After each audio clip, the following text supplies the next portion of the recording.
Ya kalau yang tadi yang masalah frekuensi itu mungkin saya masih bisa apa istilahnya putar otak lah, pikirkan mungkin maksudnya ini konsepnya dari mana, dari frekuensi alami itu kan. Kalau yang klaim ini mungkin saya terlalu bingung sampai tidak tahu ini maksudnya lari kemana.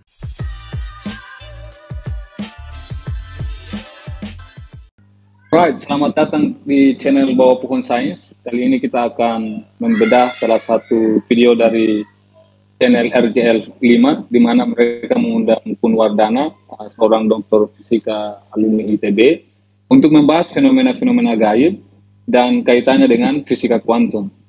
Namun, apa yang seharusnya menjadi pembahasan ilmiah malah penuh dengan klaim-klaim yang menarik perhatian gitu.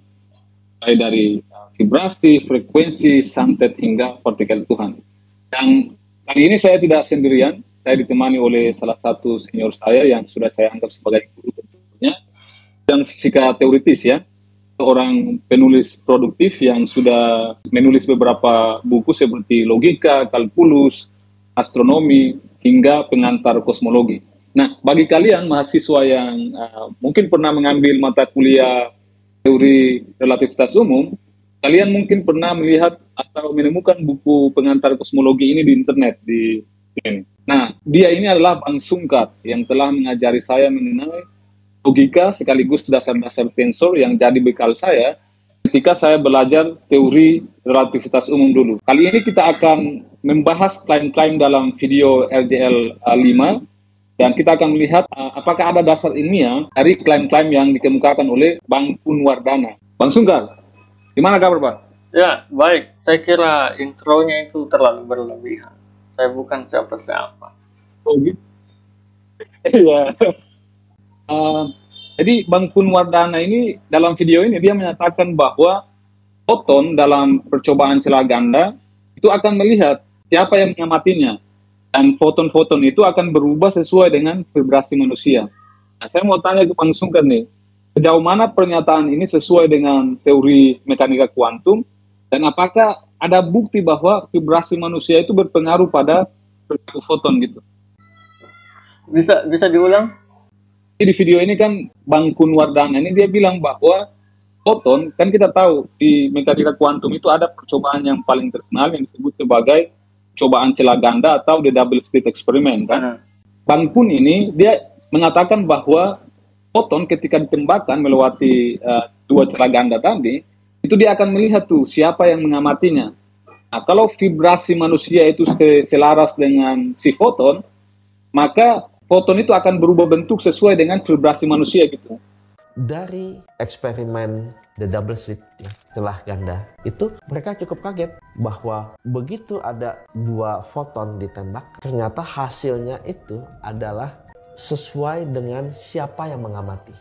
Jadi T dikurang 0,01 milisecond misalnya, dia akan melihat dulu dan dia akan berubah sesuai dengan vibrasi kita. Sejauh mana pernyataan ini sesuai dengan teori mekanika kuantum, dan apakah ada bukti bahwa vibrasi manusia itu berpengaruh pada perilaku foton gitu?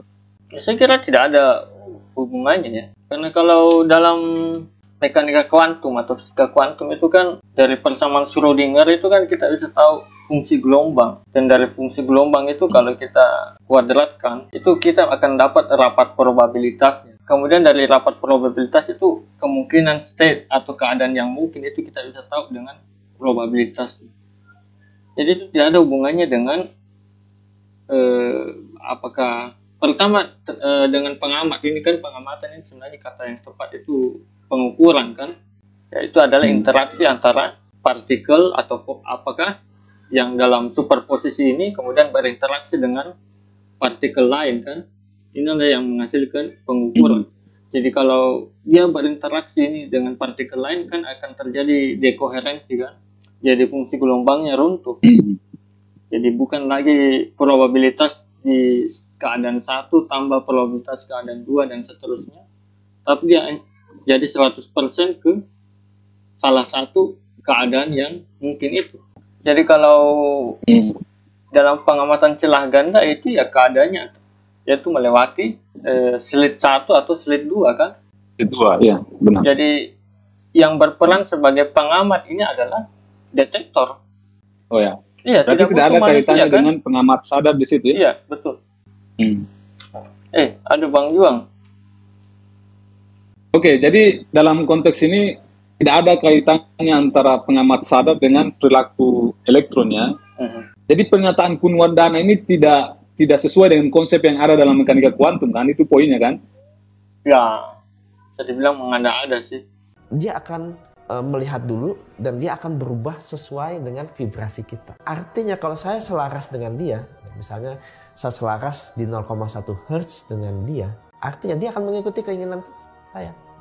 Beliau ini mengatakan bahwa jika kita selaras dengan elektron pada frekuensi tertentu, misalnya di 0,1 Hz, elektron itu akan mengikuti keinginan kita gitu. Nah, apakah konsep frekuensi manusia itu bisa dikaitkan secara ilmiah dengan perilaku elektron dalam fisika kuantum misalnya, Bang? Yang pertama itu angka 0,1 Hz itu didapat dari mana? Nah, itu dia. Saya juga waktu nonton itu saya juga bingung tuh. Dari mana dia dapat angka 0,1 Hz tuh? Jadi ini mungkin ada hubungannya dikaitkan dengan frekuensi alami. Saya curiga seperti itu ya. Jadi ini tidak dalam konsepnya tidak dalam fisika kuantum, tidak bermula dari fisika zat padat ya, tapi dari fisika zat padat itu dari frekuensi alami. Jadi kalau misalkan material padat itu kan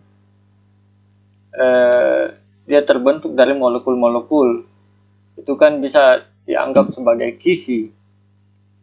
Nah, kalau kisi itu dia bisa bergetar dan kalau ada gelombang yang kena ke dia juga akan menyerap energi itu kan. Nah, tapi hanya pada panjang gelombang tertentu itu energinya itu akan optimal. Artinya vibrasinya itu dia akan saling tidak meredup kalau lawannya konstruktif itu destruktif ya. Destruktif. Jadi kalau dia berbentuk gelombang berdiri, artinya di ujung-ujung kisi itu adalah simpulnya, dia kan bolak-balik akan terus satu fase. Kalau dia tidak berbentuk gelombang berdiri, artinya refleksinya akan berbeda fase. Jadi dia akan segera destruktif. Jadi syaratnya itu saling menghilangkan. Jadi syaratnya itu harus berbentuk gelombang berdiri atau panjang gelombangnya itu sama dengan 2L per N kan. Jadi frekuensi alami itu syaratnya pada lambda 2L per N dengan N sama dengan 1, 2, 3 dan seterusnya. Jadi pada panjang gelombang itu dia akan terjadi resonansi. Dan paling kuat untuk N sama dengan 1 tentunya kan. Jadi konsepnya saya kira dari situ. Jadi kita bisa lihat kalau seperti pada garpu tala itu, kalau kita pukul garpu tala, dekatkan dengan garpu tala dengan frekuensi yang sama, dia akan beresonansi kan? Juga akan bergetar kan?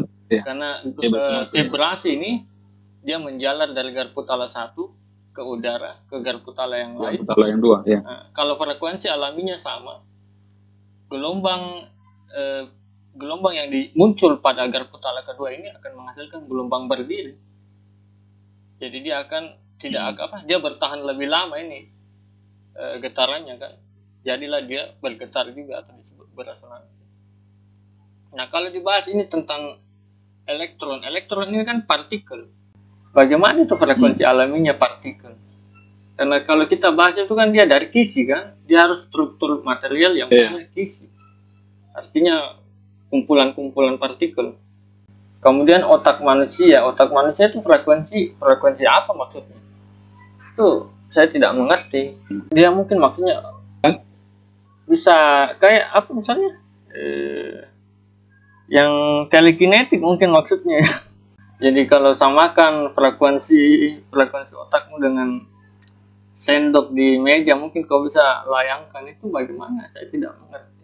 Dan tentu saja tidak ada hukum fisika yang bisa menjelaskan hal-hal atau fenomena-fenomena seperti itu kali ya. Ya kalau ada, ya artinya kau mau ini pikirkan saja itu, samakan frekuensimu ke berapa? 0,1 Hz terjadi, waduh.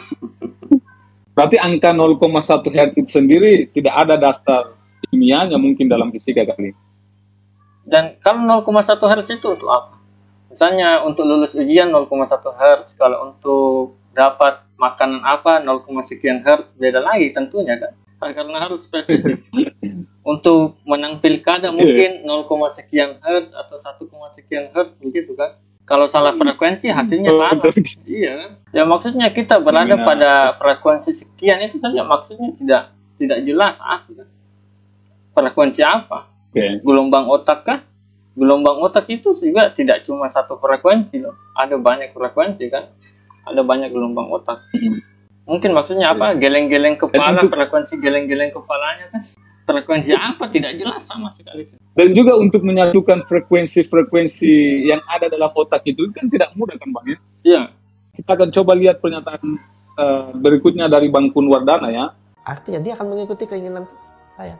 Untuk mencapai 0,1 Hz, ternyata kita harus memiliki karakter tertentu. Kita tidak boleh iri dengki, takut, marah, tadi cemas, tidak boleh intoleran. Jadi kita harus toleransi sama orang. Kita tidak ada curiga dan termasuk narsis. Kalau kita narsis, spektrum frekuensi kita nggak di 0,1 Hz. Sehingga mereka akan bingung. Apa sebetulnya maunya kita? Nah, contoh sederhananya gini. Kita kan multi frekuensi being. Kita ngomong, kita ngeluarin gelombang. Kita berpikir, kita ngeluarin gelombang. Kalau kita berucap, misalnya Bismillahirrahmanirrahim. Ya, Allah yang Maha Pengasih, Maha Penyayang. Jadi kita pengen, kita juga bisa mengasihi orang. Kita juga pengen, kita bisa menyayangi orang. Pikiran kita lagi iri sama orang. Hati kita SMS, senang melihat orang susah, susah melihat orang senang. Coba pertanyaannya, di sekitar yang bervibrasi, kita juga bervibrasi. Apa yang dia lihat? Dia bingung kan? Di satu sisi ini mau mengasihi orang, mau sayang sama orang. Di sisi lain dia nggak suka sehingga orang senang. Nah, ini bingung. Ini maunya gimana? Nah, koherensi itu artinya ucapan, pikiran, dan hati harus sama. Begitu dia sama, jadi gelombang elektromagnetiknya antara otak dan jantung ya, bisa berbarengan, saling koheren. Sehingga informasi itu jelas bagi vibrasi-vibrasi barang-barang di sekitar kita. Saya sudah coba. Nah, bagaimana tanggapan Bang Sungkar terhadap statement seperti ini? Ya kalau yang tadi, yang masalah frekuensi itu mungkin saya masih bisa putar otak lah, pikirkan mungkin maksudnya ini konsepnya dari mana, dari frekuensi alami itu kan. Kalau yang klaim ini mungkin saya terlalu bingung sampai tidak tahu ini maksudnya lari kemana. Ya mungkin kalau masalah ajaran moral ini kan, ya memang jadilah baik kan. Tapi ini kan mau dicampur adukan dengan apa, sudah dicampurkan dengan frekuensi. Memangnya kalau kita berbuat baik frekuensinya berbeda dengan gelombang otak mungkin maksudnya ya. Apakah kalau kita pikiran baik itu frekuensinya berbeda dengan pikiran jahat atau bagaimana? Ya saya kira itu masalah neuroscience ya, yang orang neuroscience yang lebih tahu ya. Kemudian dihubungkan lagi dengan makhluk-makhluk gaib di sekitar kita ya, saya tidak tahu, saya tidak punya ilmunya. Yang jelas di fisika saya tidak pelajari. Berarti ya bisa dibilang ini pandangan subjektif atau interpretasi bebas dari Bang Kun Wardana terhadap kata-kata teknis dalam fisika, misalnya frekuensi maupun vibrasi ya. Sekarang kita lihat pernyataan Bang Kun Wardana yang berikutnya ya. Kebetulan saya ada alatnya, spektrumnya begitu di 0,1 Hz ya. Dan unit koherensi otak dan jantung di 300 unit koherensi selama 5 menit. Nah, jadi apa yang saya pikir, what you think is what you get. Apa itu jadi apa yang kita pikir? Apa itu 300 unit koherensi? Saya juga bingung Bang. Saya coba cari di internet, apa itu 300 unit koherensi? Dan bisa dilakukan selama 5 menit tuh. Saya juga belum temukan informasi atau satuannya apa itu unit koherensi? Mungkin dia punya satuan baru kali ya. Jadi dia bilang kalau kita selaras, misalnya kalau kita berada di 300 unit koherensi selama 5 menit, apa yang kita pikirkan itu bakal jadi kenyataan gitu. Nah, apakah ada alat seperti itu dalam fisika Bang? Dan adakah dasar ilmiah untuk pernyataan beliau seperti ini Bang? Satu lagi Bang, apa yang dimaksud dengan koherensi kalau Bang Sungkar mendengar statement dia tentang ini tuh? Kalau koheren itu kan artinya selaras. Ya tidak tahu juga apa maksudnya. Koheren itu artinya frekuensinya sama dan fasenya sama.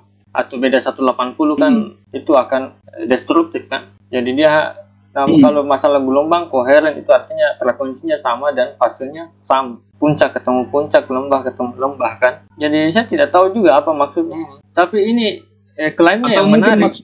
Kalau saya seragamkan frekuensi saya pada 300 unit koherensi selama 5 menit, apa yang kita pikirkan itu bisa jadi kenyataan. Maksudnya hebat sekali beliau ini. Mungkin kita perlu memohon beliau untuk memikirkan mengakhiri kelaparan di dunia ini kan. Kalau beliau punya alatnya kan, beliau punya alatnya. Coba beliau pakai alatnya, kemudian berpikir akhiri kelaparan di dunia ini, akhiri perang di dunia ini. Saya kira itu luar biasa. Beliau bisa jadi pahlawan dan alatnya ini kalau bisa direplikasi lah.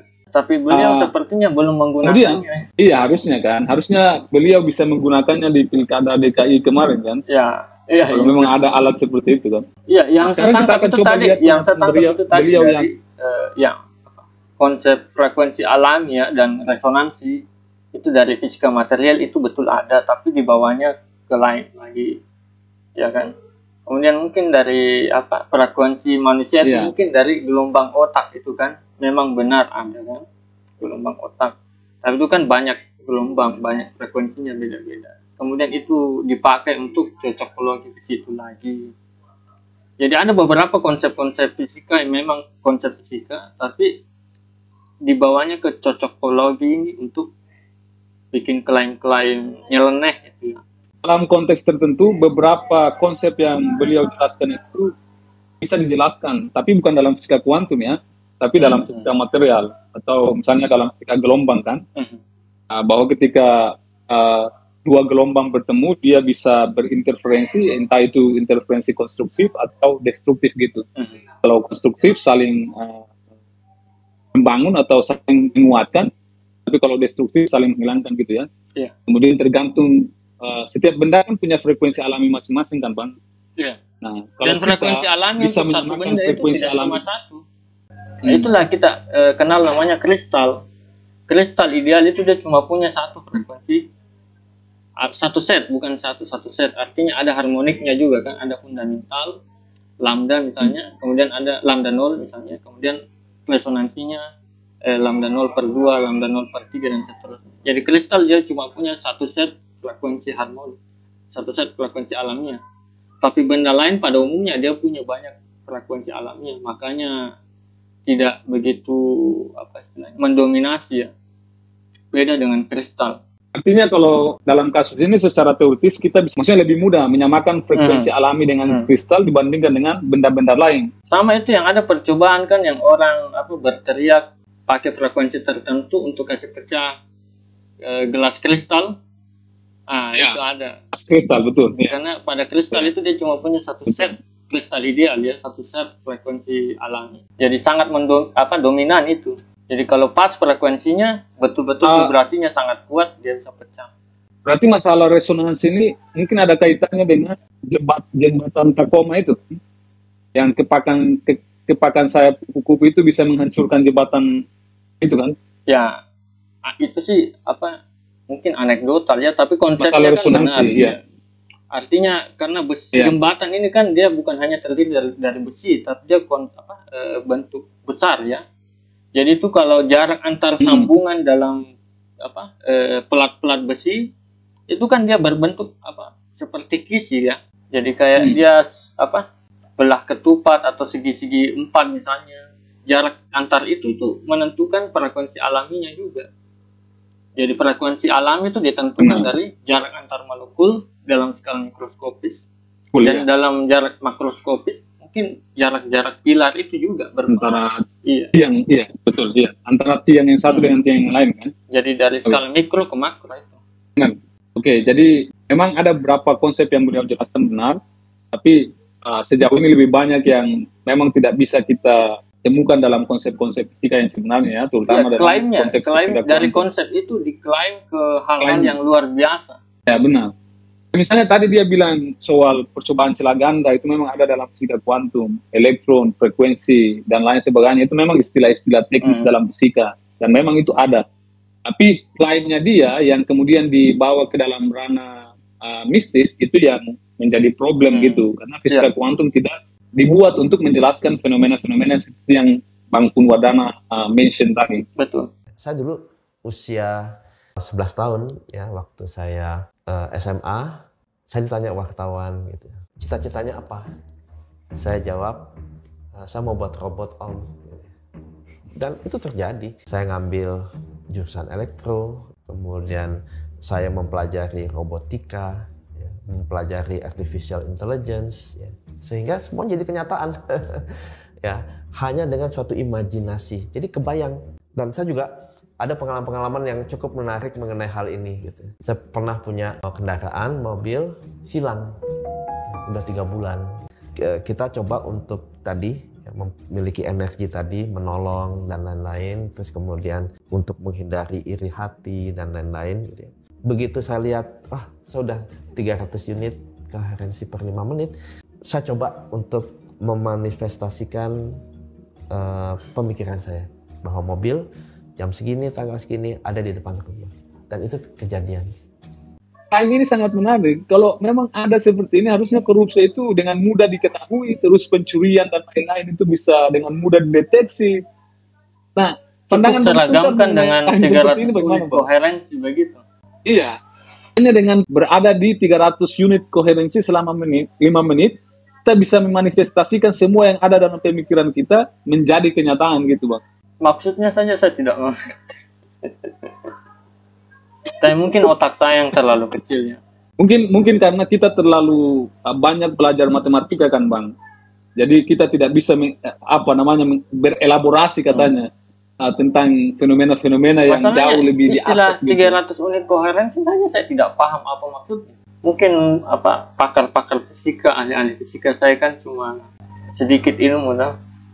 Mungkin yang lebih paham mungkin bisa menjelaskan itu. Iya, karena saya sempat komen juga di salah satu video Bang Kunwardana di salah satu podcast. Terus ada yang bilang di situ, anak SD katanya tidak bisa paham pelajaran SMA katanya. Jadi mungkin memang ilmu kita mengenai fisika kuantum itu memang masih jauh sekali, karena mungkin kita terlalu berkutat di dunia matematis kali ya. Tapi beliau katanya alumni fisika S3 fisika ITB ya? Iya, S3 fisika ITB, dan menarik juga nih Bang. Apakah ada kurikulum di fisika ITB yang membahas tentang hal-hal seperti ini kali ya? Antara itu ya. Ya mungkin kita bisa saya juga penasaran sih. Kalau mungkin tanya-tanya, karena mungkin di fisika ITB ada ilmunya begitu kan. 300 unit koherensi yang membuat pikiran jadi kenyataan. Ya, kita perlu belajar kepada mereka. Betul. Atau kita bisa menyembuhkan kanker dengan di sini, kan? Oh iya, benar tuh. Hanya dengan memanfaatkan kekuatan pikiran kan. Kemudian kita bisa berada di berapa 300 unit koherensi selama 5 menit. Kita bisa mewujudkan semua yang ada dalam pikiran kita jadi kenyataan. Jadi dengan berpikir saya sembuh dari kanker, atau saya bisa temukan korupsi, atau saya bisa kita juga ini Bang, bisa bantu CIA Bang, ya kan? Iya. Bisa berpartner dengan CIA kan, untuk melenyapkan semua kejahatan di dunia ini kan. Mungkin beliau Kunwardana bisa membuka master kelasnya kan, untuk orang-orang yang mau melatih itu. Iya, benar. Mungkin pendaftaran berapa kan? Dan kalau ini saya juga sebenarnya tertarik untuk mendaftar kalau memang dia buka kelasnya kan. Karena memang sangat menarik klaim ini. Kalau kita bisa memanfaatkan itu, saya pikir hidup kita akan tenang kali. Iya, asal jangan dibuka untuk negara luar kan, karena ini ilmu yang sangat luar biasa ini. Kita bisa jadi negara superpower ini. Maksudnya kita punya orang yang punya alat yang bisa menyamakan frekuensi di 300 unit koherensi selama 5 menit, dan kita bisa, istilahnya dalam tanda kutip, kita bisa menyelesaikan semua masalah. Apa yang dipikirkan bisa jadi kenyataan kan? Itu kan luar biasa sekali kan? Alat itu untuk mengukur yang pertama gelombang otak, dan juga mengukur gelombang jantung. Ya. Ukurnya gimana Bang? Alatnya Bang? Di sini ada semacam sensor ya, yang bisa mengetahui tadi. Jadi kalau alat itu sensor itu taruh di sini, dia bisa mengetahui tadi gelombang otak kita dan gelombang jantung kita. Makanya dulu saya pernah dengar quotes ya, dengan kekuatan pikiran aja kita bisa menguasai dunia. kalau kita memiliki tingkat kesadaran, ya, ini memang kalau kita koheren, berarti tingkat kesadaran kita naik. Kenapa tingkat kesadaran kita naik? Ya karena ini sebetulnya jendela kita untuk melihat rahasia alam semesta. Rahasia alam semesta yang tadi yang 96% itu. Kalau kita tadi sifatnya kita materialistik, kita berpikir tolak ukurnya selalu materi. Ya. Orang berhasil kalau dia kaya, dia banyak harta. Orang berhasil kalau dia punya jabatan tinggi. Orang berhasil kalau dia tenar. Kalau kita hanya lihat itu, maka tadi indera-indera kita yang lain akan nggak sensitif terhadap yang 96% ini. Ya. Sehingga untuk bisa mencapai di sini harus ada unsur kebaikan di orang itu. Baru yang namanya the real truth, ya, yaitu kebenaran yang hakiki bisa terbuka. Makin menarik lagi klaimnya nih. Pertama, apakah alat yang dia maksud itu adalah EEG yang sensor yang diletakkan di kalau saya lihat belakang membaca otak atau gelombang leher itu? otak dan gelombang jantung, yaitu EEG dan EKG kan? Iya, EEG gelombang ini alat medis yang memang ada gelombang jantung dan ya. Berarti mungkin maksud dia itu EEG dan EKG kan? Mungkin lah. Mungkin, kemungkinan besar ya. Tapi kan alat itu, ya kalau kita interpretasikan seperti itu berarti EKG dan EEG ini kan tidak dirancang atau tidak dibuat untuk bisa istilahnya memanifestasikan semua yang ada di dalam pikiran kita untuk saya kira untuk itu hanya untuk membaca kan? Itu hanya untuk membaca. Iya, membaca gelombang otak kan harusnya begitu. Membaca output gelombang otak, bukan mempengaruhi input gelombang otak, bukan memberi input ke otak. Jadi klaim ini saya juga bingung sih maksud dia di sini ketika kesadaran kita meningkat, maka itu akan membuka pemahaman kita atau membantu kita dalam memahami yang 96% belum diketahui tadi dark matter dan dark energy. Sementara kita tahu bahwa untuk paham itu kita harus belajar kalkulus, diferensial geometri, tensor dan lain sebagainya kan, melakukan penelitian kan. Sementara di sini dia hanya mengatakan bahwa kalau kesadaran kita meningkat, alam semesta itu akan terbuka gitu. Jadi kita bisa punya akses untuk mengetahui 96% itu. Ya ada benarnya sih. Artinya kalau kesadaranmu itu menurun, cari jalan pulang saja kau bisa lupa toh. Kasih masuk kunci kunci di lubang kunci saja bisa susah. Kalau kau lagi teler kan. Jadi ada benarnya.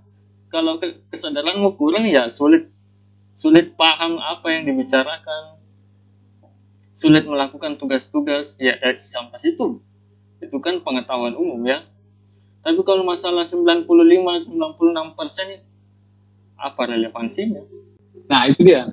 Berarti dalam apalagi yang dibawa ke kesuksesan memahami dark matter dan dark energy. Itu orang-orang sukses juga dia tidak tahu apa itu dark matter dan dark energy.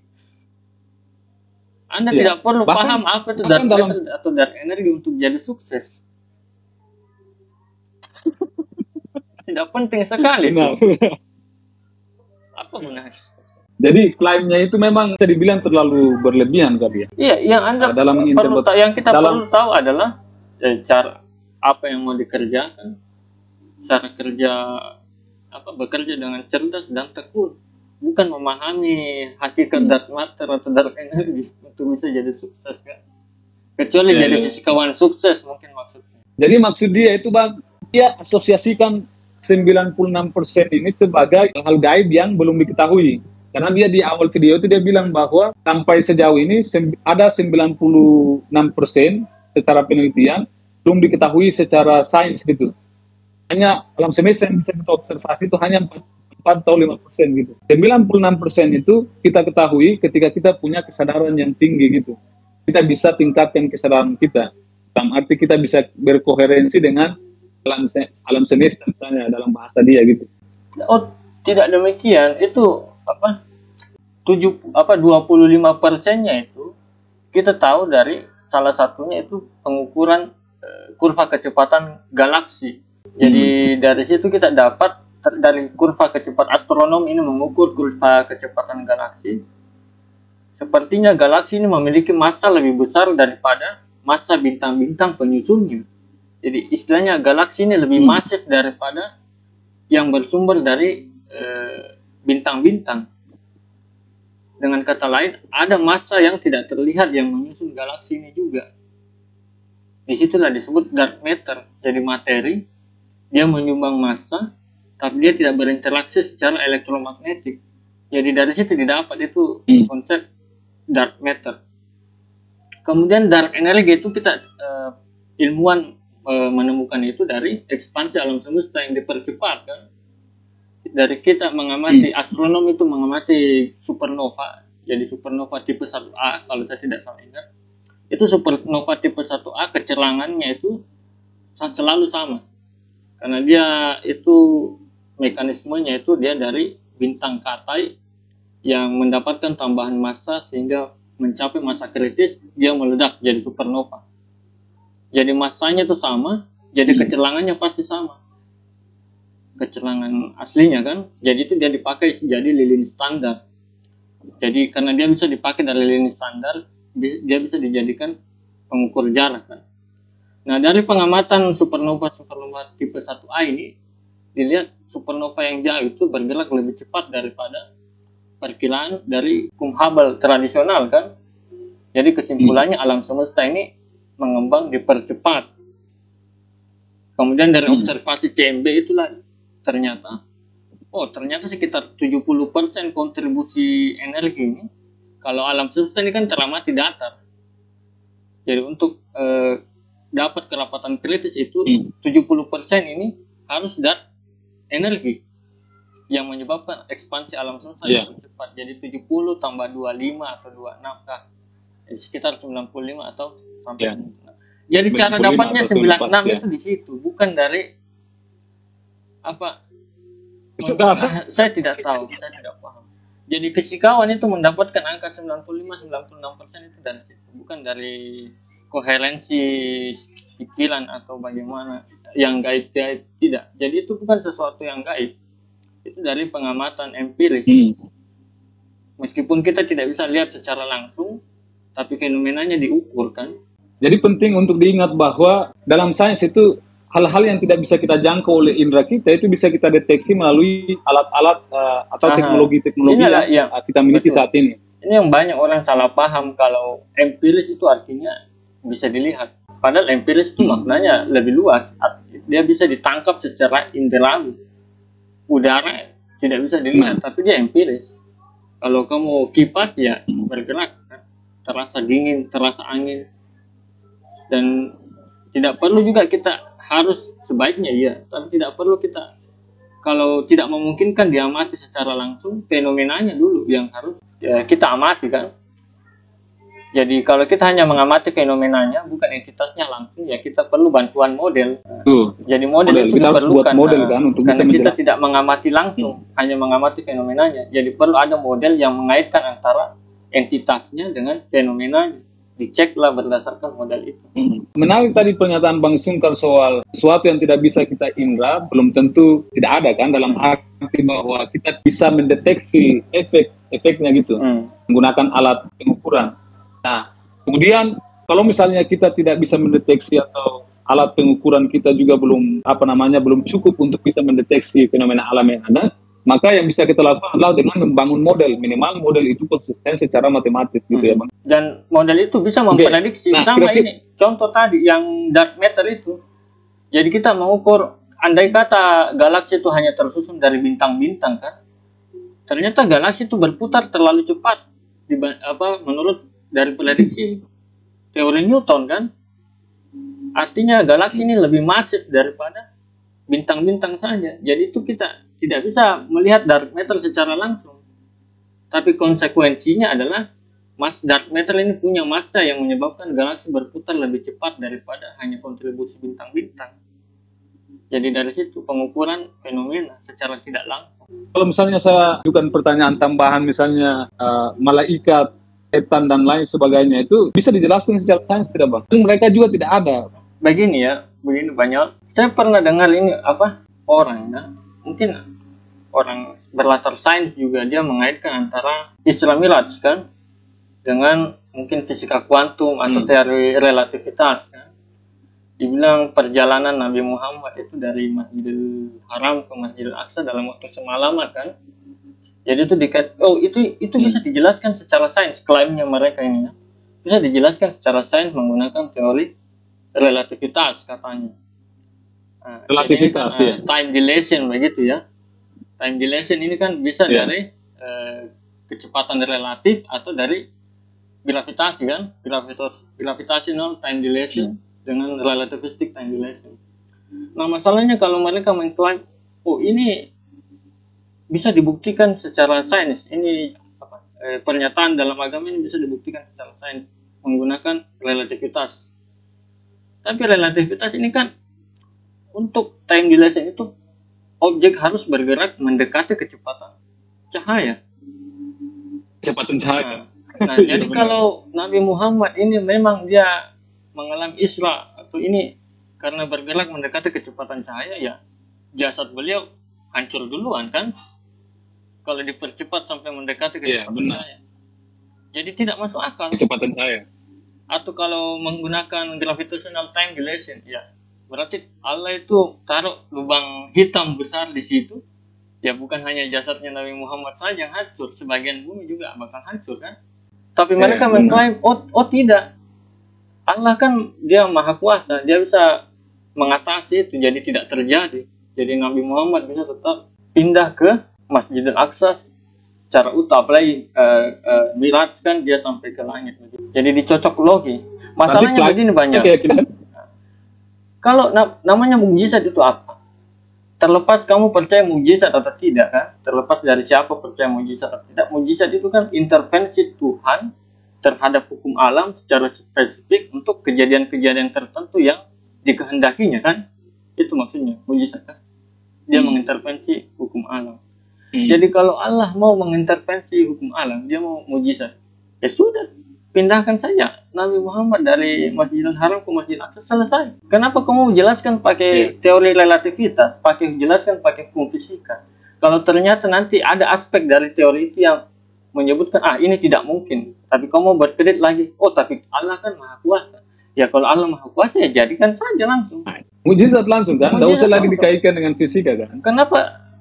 Kalau Allah memang mampu melakukan mengintervensi hukum alam, kenapa harus dibatasi?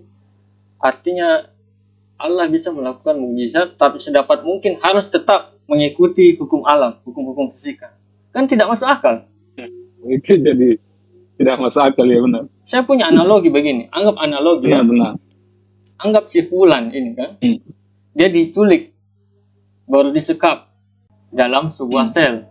Baru si Fulan ini lihat di ruangan di sampingnya, oh ada tergantung kunci ini. Jadi ini mungkin kunci selnya.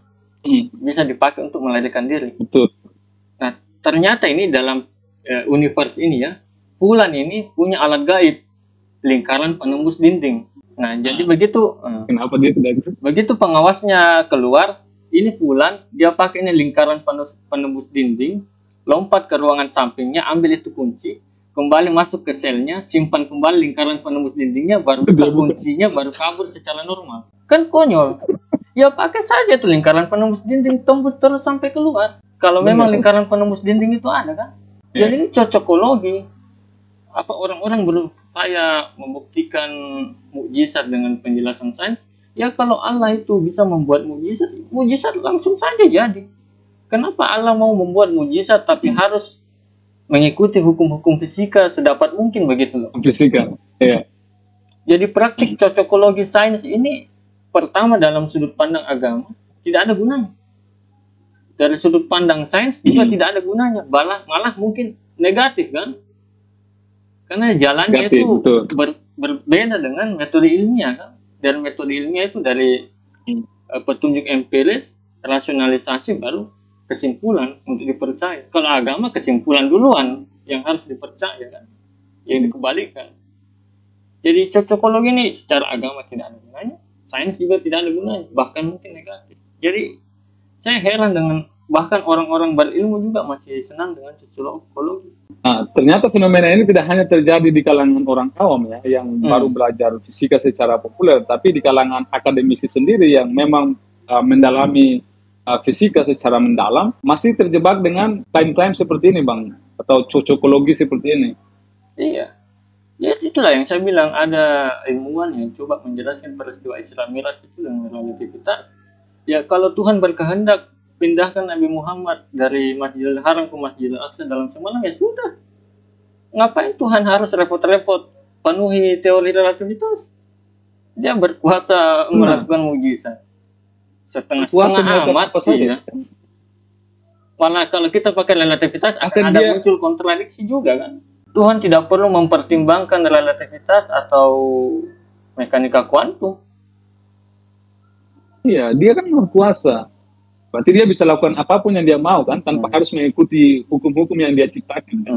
Kan itulah maknanya mujizat kan. Tuhan mengintervensi hukum alam dalam kasus-kasus spesifik. Berarti dalam konteks kayak misalnya eksistensi malaikat tadi Bang, maksudnya malaikat, hantu dan lain sebagainya, itu kan hal-hal yang tidak bisa kita ukurkan, baik secara teknologi yang kita miliki saat ini maupun indera kita kan. Jadi hantu, setan, iblis atau hal-hal gaib lainnya itu tidak bisa kita indera, tapi orang-orang percaya bahwa itu eksis gitu. Nah, kalau dalam sains bagaimana Bang? Kita bisa menjelaskan itu atau adakah alat yang bisa mendeteksi keberadaan hantu-hantu ini atau setan yang ada di sekitar kita gitu? Selama tidak dikaitkan dengan fenomena empiris, ya tidak bisa kita bantah atau tidak bisa kita buktikan kan? Tidak ada cara untuk membantah hal-hal yang non empiris secara sains. Tapi kalau dihubungkanlah secara empiris, misalnya dengan santet itu menggunakan bantuan jin atau apa, ya itu bisa dibantah. Kita minta dia pembuktian juga bisa dari situ kan, minta dia pembuktian atau seperti apa, ya itu gampang. Tapi kalau belum tidak dihubungkan dengan fenomena empiris, ya tidak bisa. Berarti ternyata kalau kita ingin memperkuat keyakinan kita, ya nggak usah dihubungkan dengan sains kan? Karena pada akhirnya sains menuntut bukti kan. Oke, nah coba kita lihat pernyataan Bang Kun Wardana yang berikutnya, yang soal santet nih, ngomong soal santet ini kan. Tingkat kesadaran ya dibagi itu menjadi dua ya. Ada yang di level atas, ada yang di level bawah. Semua itu tergantung dari vibrasi dan frekuensinya. Kalau orang-orang ini berada di level misalnya dia cemas, dia takut, kemudian dia suka marah dan lain-lain, itu ada di level bawah ya. Ada yang di level atas kalau dia mengasihi orang, dia cinta sama orang, dia hidup bahagia, kemudian dia punya neutrality, ya dia tidak menghakimi, maka dia ada di level atas. Sihir dan lain-lain itu dia punya frekuensi dan vibrasi tertentu. Ini dia punya vibrasi ya. Kalau frekuensi si orang ini dan frekuensi tadi yang memberikan sihir itu sama, maka dia akan berinterferensi. Jadi interferensi terjadi pada saat frekuensi yang sama. Dan artinya sihir itu akan terjadi buat mereka. Tetapi bagaimana nih kalau yang orang memiliki frekuensi yang berbeda? Nah, karena frekuensinya berbeda, jadi dia tidak ngefek ke orang-orang tadi yang hidupnya sudah di vibrasi yang lebih tinggi. Nah, sehingga pertanyaannya bagaimana supaya mereka ini bisa kena sihir atau kena santet? Caranya adalah buat percekcokan gitu ya. Buat mereka turun menjadi pemarah, menjadi takut, menjadi cemas sehingga sihir itu bisa masuk. Tetapi kalau dia sudah di level di atas ya, orang-orang yang kerjaannya membantu orang, menolong orang ya, itu frekuensinya udah berbeda sehingga sihir ini sulit untuk bisa masuk. Santet bekerja pada orang yang iri hati, dengki, mudah marah dan lain-lain. Sementara orang yang baik itu tidak kena santet karena frekuensi mereka berada pada level atas. Apakah klaim ini ilmiah atau hanya semata, Pak? Yang pertama itu apa dasarnya itu mengatakan sifat-sifat kebaikan, sifat-sifat baik itu berkorelasi dengan frekuensi tinggi, dengan yang jelek itu berkorelasi dengan frekuensi rendah. Itu yang pertama. Malah kalau saya mungkin namanya yang baik itu biasa kan mendamaikan, menenangkan kan. Kalau sifat-sifat jelek itu biasanya dilandasi dengan emosi kan. Kayaknya kalaupun kita mau cocokologi, kayaknya sifat-sifat yang didasari emosi itu lebih sesuai dengan frekuensi tinggi. Sedangkan sifat-sifat kedamaian, ketenangan, hal-hal yang membawa kedamaian begitu kan frekuensinya lebih lambat kalau saya mau cocokologi. Tapi itu satu ya. Apalagi yang kedua santet. Jadi santet itu bekerja bukan pada orang yang frekuensi atas atau bawah atau macam-macam. Itu bekerja pada orang yang percaya. Tapi pertama kita bagi dua dulu ini santet. Santet ini kan ada yang diklaim gaib, ada sebenarnya kan bukan gaib kan. Dia kriminal saja tapi pakai teknik-teknik tertentu ya. Jadi bukan, yang jelas bukan pakai hal-hal gaib ya. Kemudian yang kedua itu adalah hal-hal psikologis sebenarnya. Jadi santet itu bekerja pada orang yang percaya. Kalau kamu tidak percaya tidak bakal kena. Kalau kamu percaya, meskipun santetnya itu sebenarnya klaim gaibnya itu tidak benar. Tapi kalau kamu percaya kamu lagi disantet, ada efek nocebo itu kan, nocebo kalau dalam psikologi. Kamu yakin disakiti, kamu yakin disantet, kau akan merasa memang sakit. Jadi seperti itu. Jadi kalau saya tidak percaya dengan santet, itu artinya mau santet model apapun itu tidak akan kena saya kan? Iya. Karena secara psikologi saya memang tidak ini. Kecuali kriminalitas yang... Berarti syarat untuk kena santet itu ya, penyantet itu harus memberitahu kita akan santet kan. Kemudian kita percaya pada santet. Nah, kalau konteksnya begitu mungkin bisa kena mental kita kan. Jadi kita kepikiran psikologi kan? akhirnya sakit. Ya. Jangan kayak itu kemudian, kan ada histeria juga massal. Jadi kalau ada orang histeria itu, atau dalam bahasa kita itu kesurupan, jadi itu histeria. Kalau ada orang di dekatnya yang memang terlalu empatetik, mungkin juga dia percaya hal-hal gaib, itu bisa menular. Jadi kesurupan itu bisa menular meskipun dia fenomena psikologis, sama seperti latah. Jadi kalau orang latah kan kita bilang sesuatu dia langsung mengikuti. Jadi itu fenomena psikologis sebenarnya. Sama juga kayak orang meninggal kan, terus kita yang datang melayat, terus melihat orang-orang yang menangis, dan kita punya sifat empati yang tinggi, kemungkinan besar kita juga ikut menangis kan. Kesedihan itu menular gitu. Oke, nah saya pernah mendengar salah satu ustaz ya, dia jelaskan bahwa santet itu memang ada, dan kalaupun ada yang menantang untuk disantet, itu jatuhnya kalau misalnya orang ini berani menyantet yang menantang, itu kemungkinan besar kena pidana gitu. Dia benar-benar bisa membunuh kan. Jadi orang-orang yang santet ini, yang bisa menyantet ini, takut juga sebenarnya untuk menyantet katanya. Kalau ditantang kan, karena jatuhnya pidana. Kalau mereka bisa membunuh orang kan. Sama saya sebenarnya kaya raya. Saya kaya raya. Saya bisa mengubah daun menjadi uang. Tapi saya tidak mau tunjukkan. Karena nanti jadinya penggandaan uang palsu kan. Jadi saya tidak mau tunjukkan. Padahal saya sebenarnya kan? Bisa itu ubah uang jadi ubah daun jadi uang. Hanya saya tidak mau tunjukkan, nanti saya kena pidana. Ya. Itu mengakibatkan inflasi meningkat dan mungkin ketidakstabilan ekonomi kan. Ya. Atau sama juga satu yang klaim-klaim yang paku di dalam tubuh itu kan sebenarnya ada fenomena psikologis juga yang penyakit mental untuk memasukkan benda-benda asing dalam tubuh itu. Jadi saya tidak mengklaim semuanya ini dari fenomena psikologi ini. Tapi dari yang kita lihat, kalau ada pasien-pasien seperti itu yang ada benda-benda asing yang aneh di tubuhnya, saat dia dibawa di rumah sakit, kemudian selama dijaga di situ, tidak muncul lagi kan? Atau seperti klaim itu yang orang kayaknya dulu ada beritanya yang bertelur ayam kan, keluar telur dari pernah dengar? Begitu dibawa di rumah sakit, diopname, dia diopname, tidak terjadi lagi. Tapi begitu keluar, ya baru bisa muncul lagi. Jadi selama dia ada di ruangan yang terkontrol, dijaga, anehnya itu gejala-gejala gaib itu tidak terjadi. Begitu dia dipulangkan ke rumah, tidak lama kemudian baru bisa terjadi lagi.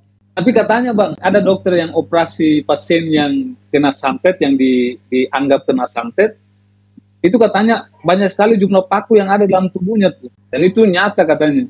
Iya nyata, itu bisa dimasukkan. Di mana mereka ada penyakit mental itu yang dia memasukkan benda-benda asing ke dalam tubuh. Tapi itu kalau saya tidak salah itu yang selama dia sudah diopname itu kayaknya beberapa 1 bulan ke 2 bulan, saya tidak ingat. Yang jelas di rumah sakit itu sudah tidak muncul lagi. Tapi setelah dia balik ke rumah, nggak lama baru muncul lagi meskipun tidak separah yang awal. Yang telurnya tadi apa? Yang anu, Paku. paku di dalam tubuh. Oh iya iya.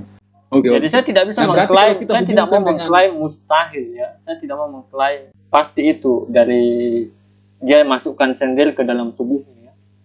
Tapi kalau kita mau memang membuktikan ya kita jaga dia rawat dalam ruangan yang terkontrol toh. Kalau memang itu kita rawat dia dalam ruangan terkontrol dan itu masih terjadi, ya baru mungkin kita mengatakan wah berarti ini mungkin memang fenomena gaib ini, ya kan? Tidak mustahil sih. Tapi Betul. selama kita masih bisa mengecek, mengesampingkan hal-hal gaib itu kan, kita harus cari penjelasan yang masuk akal dulu. Kalau memang sudah kita coba bagaimana kita amati dalam ruangan terkontrol begini masih terjadi ya berarti memang gaibnya. Oke, benar-benar. Nah, kalau kita hubungkan dengan pernyataan Bang Pun tadi bahwa orang-orang yang sudah berada di level atas, frekuensinya sudah di atas, itu jarang kena santet tuh. Mereka penuh dengan sifat-sifat baik, ya kan? Terus suka menolong orang, tidak mudah marah, tidak iri, dengki, dan lain sebagainya. Itu tidak kena santet tuh. Sementara orang-orang yang kena santet, itu berada di level bawah. Artinya, Bang Pun mau bilang bahwa orang-orang yang kena santet itu adalah orang-orang yang sifatnya itu pemarah, iri dengki, terus pokoknya tidak berperilaku baik lah, makanya mereka kena santet. Berarti kalau kita hubungkan itu, dia kata-katanya menjurus ke sana. Ya ini parah sih, parah. Jadi kalau ada orang kena santet kasihan, Betul. berarti orang tidak baik ini, dia bisa kena santet. Baik kan? Oke, dia juga menjelaskan tentang quantum entanglement. Saya pikir mungkin Bang Fajrul ya yang channelnya, dia klarifikasi tuh bahwa ternyata fenomena quantum entanglement itu sudah ada kaitannya dengan santet. Mungkin dia sudah jelaskan lebih detail bagi teman-teman yang ingin nonton, ya silakan nonton. Mungkin saya akan berikan linknya di deskripsi ya. Dan penjelasannya bagus sekali tentang konsep-konsep dasar dalam fisika kuantum. Nah, kalau Bang Sungkar ingin tambahkan sedikit mengenai quantum entanglement, mungkin lebih bagus juga. Karena dalam video ini, Bang Kun Wardana itu dia menganalogikan bahwa quantum entanglement itu seperti dua paku yang tadinya itu menyatu, kemudian dipisahkan oleh jarak yang sangat jauh. Nah, ketika satu paku itu diputar ke atas, maka paku yang lain juga ikut berputar ke atas gitu. Nah, kalau paku yang satu dicas dengan 3 volt, paku yang lain juga ikut kecas. Paku ini jadi satu tadinya. Kemudian kita belah jadi 2. Jadi satu kita tempatkan di tempat yang jauh, ya misalnya di kutub utara, yang satu di kutub selatan, kan jauh sekali ya. Anehnya, kalau ini saya gerakan gitu ya, saya gerakan ke atas, dia ini akan ke atas juga. Kalau saya putar-putar atau saya cas, misalnya saya cas ini dengan cas misalnya 3 volt gitu ya, ini juga kok bisa kecas juga di sini. Itu kan aneh, kok gimana bisa gitu. Nah, apakah analogi ini tepat dalam fisika kuantum gitu? Bagaimana seharusnya entanglement itu dijelaskan, Bang? Ya, tidak, ini partikel dalam entanglement itu artinya partikel yang dia muncul dari berasal dari suatu keadaan kuantum kan. Jadi seperti misalnya foton, ini foton bisa, foton dengan energi E misalnya toh. Kemudian dia dipecah jadi foton dengan energi setengah E. Jadi dua foton ini yang berasal dari satu foton tadi ini dalam keadaan entangle. Iya. Dia berkorelasi secara kuantum. Atau misalnya ini foton dia menjadi pasangan elektron dengan positron. Jadi elektron dengan positron ini dia dikatakan entangle karena dia tercipta dari satu keadaan kuantum. Satu keadaan kuantum. Jadi artinya kalau satu partikel spinnya positif, Z positif, yang lain mesti Z negatif karena foton spinnya kan nol kan. Nah kalau ini paku, bagaimana? Paku kan tidak berasal dari keadaan kuantum yang sama. Jadi syaratnya entanglement itu partikel yang berasal dari keadaan kuantum sama. Jadi mungkin itu analogi yang terlalu simplifikasi kali ya. Dia hanya memberikan analogi. Dia tidak mengerti apa maksudnya itu. Bagaimana entanglement. Sembarang hal itu dia katakan entanglement. Padahal entanglement itu spesifik sekali maknanya. Dua partikel itu tidak bisa langsung dikatakan entanglement. Dia harus terlahir dari keadaan kuantum yang sama, tercipta dari keadaan kuantum yang sama, kemudian terpecah. Jadi meskipun kita tidak tahu Oke. Berapa spinnya partikel A dengan partikel B. Kalau kita tahu partikel awal yang menciptakan itu spinnya 0, berarti kalau partikel A spinnya +1, B harus -1. Karena konservasi kan? -1, betul. Harus konserv. Iya. Itu jadi dikatakan entangle. Kemudian dia bilang juga begini, Bang, semua yang ada termasuk sel-sel kita itu kan berasal dari satu partikel kan, yang disebut sebagai Higgs boson tuh. Artinya Higgs boson itu memberikan massa kepada semua partikel yang ada di alam semesta saat ini kan. Bahwa semua yang ada termasuk sel-sel tubuh kita berasal hanya dari satu partikel. Karena yang menemukannya Higgs disebutnya Higgs boson. Nah, Higgs boson ini para pengamat mengatakan bahwa ini adalah partikel Tuhan. Jadi kita ini sebetulnya hanyalah lautan partikel Tuhan. Nah, lautan partikel Tuhan itu memiliki karakter. Misalnya ada suatu gelombang yang sesuai dengan frekuensinya, maka dia akan membentuk materi. Tetapi kalau ada frekuensi gelombang yang tidak sesuai dengan karakter ini, maka dia akan lewat begitu saja, tidak membentuk materi. Artinya sebetulnya kalau kita bisa tahu hukum alam itu, ya, karakter-karakter daripada partikel Tuhan ini, ya, jadi kita sebetulnya tahu untuk bisa membentuk masa depan kita harus melakukan apa. Makanya saya selalu bilang sifat-sifat dari partikel ini apa? Ya kalau misalnya sang pencipta ini memiliki sifat pengasih, kita juga harus mengasihi. Sehingga itu menjadi partikel. Penyayang, kita harus penyayang. Pemurah, bijaksana gitu ya. Kita harus juga jadi seorang yang bijaksana. Sehingga dia bisa menimbulkan materi tadi. Bagaimana sih sebenarnya konsep Higgs boson atau partikel Tuhan dalam pandangan fisika, Bang? Apakah itu merepresentasikan Tuhan yang dipahami oleh orang-orang beragama? Gimana, Bang? Pertama saya klarifikasi dulu, saya tidak punya ilmu yang cukup di situ. Pengetahuan saya di KFC itu dasar-dasar sekali. Tapi ini kan keliru kalau kita mengatakan bahwa semua tubuh kita terdiri dari partikel Higgs boson kan? Tidak. Jadi artinya atom-atom itu kan tersusun dari elektron dengan nukleon kan? Nukleon ini proton dan neutron, dan proton dan neutron ini kan tersusun dari kuark kan. Nah, jadi kuark, tubuh kita tersusun dari kuark. Hanya kalau diteliti itu massa kuark penyusun proton itu kalau di total lebih kecil daripada massa proton. Jadi misalnya proton itu kan tersusun dari 2 kuark up ya dan 1 kuark down. Tapi kalau di total massanya itu massa 2 up tambah massa down itu lebih kecil daripada massa proton. Nah, massa kuark ini berasal dari interaksi medan kuark dengan medan Higgs. Sedangkan selisih massa tadi berasal dari boson lain yang bernama gluon, bukan boson Higgs. Dan sebagian besar massa proton itu berasal dari gluon. Jadi bukan seluruh massa itu bukan dari Higgs boson, tidak. Hanya kontribusi dari interaksi dengan medan Higgs memang menimbulkan tambahan massa. Kemudian dengan partikel Tuhan itu kan hanya istilah ya. Saya lupa kayaknya ada tuh, siapakah yang pertama kali menggunakan istilah partikel Tuhan. Coba saya cari dulu. Kau masih ingat itu kan? Awalnya disebut God-damn particle kan? Ya. God-damn particle. Peter Higgs bukan? Peter Higgs kan pencetus kan? Iya. Partikel terkutuk lah. Jadi itu kan namanya Higgs boson. Kemudian Lederman kalau tidak salah dia istilahkan God-damn particle karena sulit dideteksi ya. Tapi kemudian ini dibawa oleh pers. Kemudian God-damn rasanya kurang etis untuk dikonsumsi masyarakat publik, kemudian dia ganti jadi God particle. Jadi kalau God damn artinya kalau kita ambil istilah aslinya ini julukan aslinya God damn particle. God damn itu kalau di bahasa Indonesia kan artinya bangsat kan? Ya, terkutuk lah. Terkutuk. Jadi kita semua berasal dari medan terkutuk. Partikel terkutuk. Oke Bang, pertanyaan terakhir ya. Ini terakhir nih Bang. Jadi kan di video itu ada hostnya di video itu mengatakan bahwa ketika dia keluar dari rumah dia mendengar suara-suara burung begitu. Suara-suara burung ini seolah-olah memberitahu dia informasi gitu tentang sesuatu. Nah, Bang Kun Wardana itu dia bilang bahwa kalau kita selaras dengan burung, maka burung itu akan memberikan informasi yang bermanfaat bagi kita.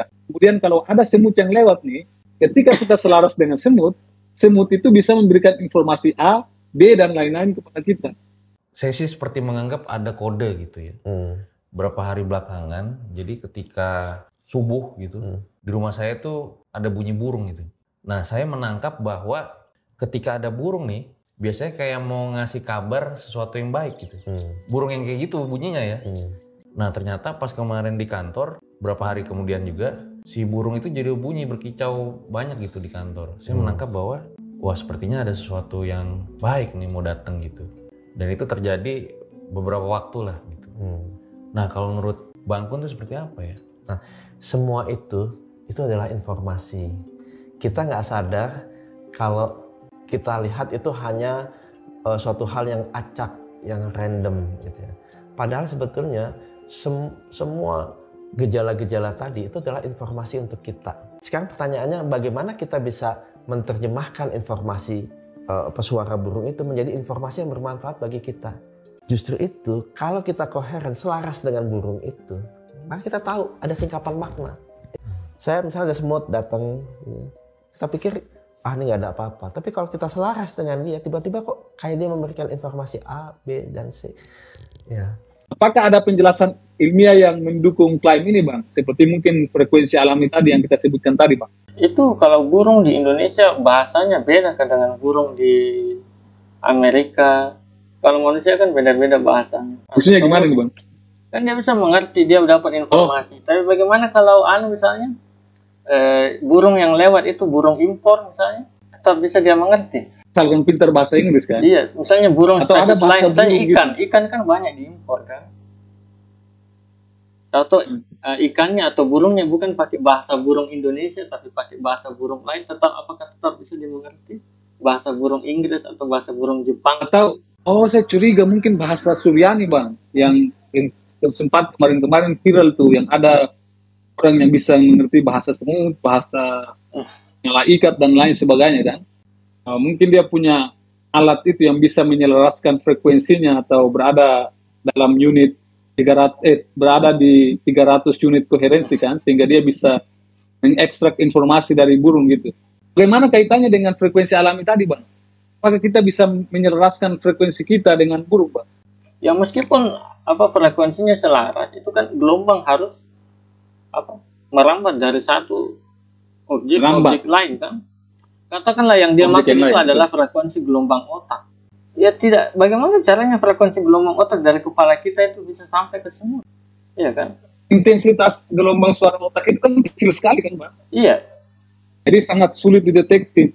Kan apa gunanya kita kecuali dengan alat tidak khusus. dirancang untuk memancarkan gelombang otak ke udara kan? Karena memang tidak ada gunanya. Untuk apa kita punya kemampuan begitu? Betul. Jadi itulah makanya EEG itu harus alatnya probe-nya ditempel di kepala. Tidak bisa pakai probe dari jauh. Kepala. Karena gelombang otak itu intensitasnya lemah sekali, dia tidak bisa dipancarkan ke udara. Kemudian ini informasi yang bisa mendapatkan informasi. Informasinya bagaimana caranya? Pertama, dari bahasanya, bahasa apa dulu? Itu dia. Jangan-jangan ini beliau hanya berhalusinasi mungkin ya. Sepertinya, saya juga tidak tahu apakah beliau berhalusinasi atau memang ada kejadian nyata yang memang dia alami sendiri ketika dia berada di 300 unit koherensi itu kan. Ya. Tapi kalau masalah kejadian anekdot, saya juga pernah banyak pada suatu kali gitu, saya didoakan semoga lulus, misalnya lulus ujian begini. Saya lulus betulan. Tapi besok-besoknya saya didoakan lagi sama orang yang sama, sudah tidak terjadi. Atau misalnya pada suatu hari saya lihat, ada alap-alap lewat terbang di atas rumah. Ini kan jarang sekali ada alap-alap terbang kan. Mungkin sekarang sudah tidak ada, itu dulu kayaknya. Ini pertanda saya bakal beruntung. Ya kebetulan saya memang beruntung hari itu. Yeah. Jadi itu namanya anekdot. Jadi ya memang kadangkala itu terjadi, kita merasa saya bisa mendapat informasi dari ini dan ternyata benar. Tapi namanya anekdot, dia tidak bisa direplikasi. Itu namanya kebetulan, kebetulan. Ya. Kalau memang bisa direplikasi berulang-ulang, ya tidak harus 100%, tapi setidaknya ada jalinan kuat lah. Di atas 68% begitu ya. Berarti memang kita patut curiga ada kemampuan beliau untuk berkomunikasi dengan semut atau burung. Tapi kalau dari 100 kali begitu terjadi 1-2 kali, itu namanya kebetulan. Inilah kalau kita ini masyarakat Indonesia, kalau ada orang mengaku bisa berbicara dengan binatang, dia mengaku indigo atau apa, kita dukung lah, coba motivasi dia untuk memeriksakan diri ke psikiater, bukannya dicari kita berikan panggung untuk memperbesar delusinya seperti itu demi kebaikannya. Kita ini orang-orang delusi, kita kasihkan panggung untuk semakin berdelusi. Jadi kasihan, ada orang yang tertawakan dan ada orang yang tertipu. Baik, saya rasa cukup sampai di sini. Kita perlu ingat bahwa tujuan kita buat video ini bukan untuk merendahkan ataupun menjatuhkan Bang Kun. Sebaliknya kita menghargai upaya beliau dalam memperkenalkan fisika kuantum kepada masyarakat luas. Meskipun kenyataannya banyak dari argumen beliau yang perlu diklarifikasi atau dielaborasi lebih lanjut gitu. Nah, dari sisi pesan moral sebenarnya kita semua sepakat bahwa berbuat baik dan suka menolong ataupun tidak boleh mempunyai sifat intoleransi dan lain sebagainya itu adalah nilai-nilai luhur yang harus kita junjung tinggi gitu. Betul. Dan kita harus berjuang bersama-sama mencapai visi tersebut kan. Namun ketika interpretasi pribadi yang tidak didasarkan pada konsep-konsep fisika kuantum yang sebenarnya kemudian disajikan seolah-olah ilmiah, itu tidak lagi menjadi upaya edukasi, melainkan dapat berpotensi menyesatkan banyak orang gitu. Oke, terima kasih banyak Bang Sungkar. Ya, terima kasih. Terima kasih sudah main-main ke channel BPS, dan beliau ini juga yang menemani saya diskusi terkait mengenai beberapa topik di pembuatan beberapa video saya terakhir ini ya. Jadi beliau orang yang menemani saya diskusi panjang lebar tentang topik-topik yang saya bahas beberapa hari terakhir. Terima kasih banyak Bang Sungkar. Ya, terima kasih. Mungkin kedepannya kita bisa ngobrol-ngobrol lebih lanjut mengenai fisika. Bagi kalian yang nonton video ini, terima kasih banyak. Sampai jumpa di episode berikutnya. Oke, saya lupa. Saya Muin Banyal. Salam apapun itu untuk ilmu pengetahuan dan jangan mati sebelum meninggalkan karya.